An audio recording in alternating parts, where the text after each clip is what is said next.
जितिया व्रत को संतान की लंबी उम्र के लिए किया जाता है। 3 दिन तक चलने वाले इस व्रत के नियम बेहद कठिन होते हैं। इस व्रत में दूसरे दिन यानी कृष्ण पक्ष अष्टमी का पूजन होता है। नर्मदा नदी के पास एक नगर था कंचनवटी। उस नगर के राजा का नाम मलय केतु था। नर्मदा नदी के पश्चिम में बालूहटा नाम की मरुभूमि थी, जिसमें एक विशाल पाकड़ के पेड़ पर एक चील रहती थी। उसे पेड़ के नीचे एक सियारिन भी रहती थी। दोनों पक्की सहेलियां थीं। दोनों ने कुछ महिलाओं को देखकर जितिया व्रत करने का संकल्प लिया और दोनों ने भगवान श्री जीवतवाहन की पूजा और व्रत करने का प्रण ले लिया। लेकिन जिस दिन दोनों को व्रत रखना था, उसी दिन शहर के एक बड़े व्यापारी की मृत्यु हो गई और उसका दाह संस्कार उसी मरुस्थल पर किया गया। सियारिन को अब भूख लगने लगी थी। मुर्दा देखकर वह खुद को रोक न सकी और उसका व्रत टूट गया। पर चील ने संयम रखा और नियम और श्रद्धा से अगले दिन व्रत का पालन किया।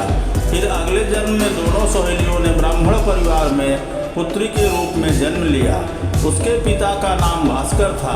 चील बड़ी बहन बनी और उसका नाम शीलवती रखा गया। शीलवती की शादी बुद्धसेन के साथ हुई। सियारन छोटी बहन के रूप में जन्मी और उसका नाम कपूरावती रखा गया। उसकी शादी उस नगर के राजा मलय केतु से हुई।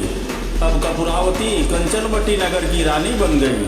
भगवान जीवतवाहन के आशीर्वाद से शीलवती के 7 बेटे हुए, पर कपूरावती के सभी बच्चे जन्म लेते ही मर जाते थे।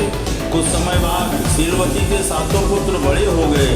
वे सभी राजा के दरबार में काम करने लगे। कपूरावती के मन में उन्हें देख ईर्ष्या की भावना आ गई। उसने राजा से कहकर सभी बेटों के सर काट दिए। उन्हें 7 नए बर्तन मंगाकर उसमें रख दिया और लाल कपड़े से ढककर शीलवती के पास भिजवा दिया। यह देख भगवान जीवतवाहन ने मिट्टी से 7 भाइयों के सर बनाए और सभी के सिर को उनके धड़ से जोड़कर उन पर अमृत छिड़क दिया। उसमें जान आ गई। 7 युवक जिंदा हो गए और घर लौट आए। जो कटे सर रानी ने भेजे थे वे फल बन गए। दूसरी ओर रानी कपूरावती बुद्धसेन के घर से सूचना पाने को व्याकुल थी। जब काफी देर सूचना नहीं आई तो कपूरावती स्वयं बड़ी बहन के घर गई। वहां सबको जिंदा देखकर वह सन्न रह गई। जब उसे होश आया तो बहन को उसने सारी बात बताई। अब उसे अपनी गलती पर पछतावा हो रहा था। भगवान जीवतवाहन की कृपा से शीलवती को पूर्व जन्म की बातें याद आ गई। वह कपूरावती को लेकर उसी पाकड़ के पेड़ के पास गई और उसे सारी बातें बताई। कपूरावती बेहोश हो गई और मर गई। जब राजा को इसकी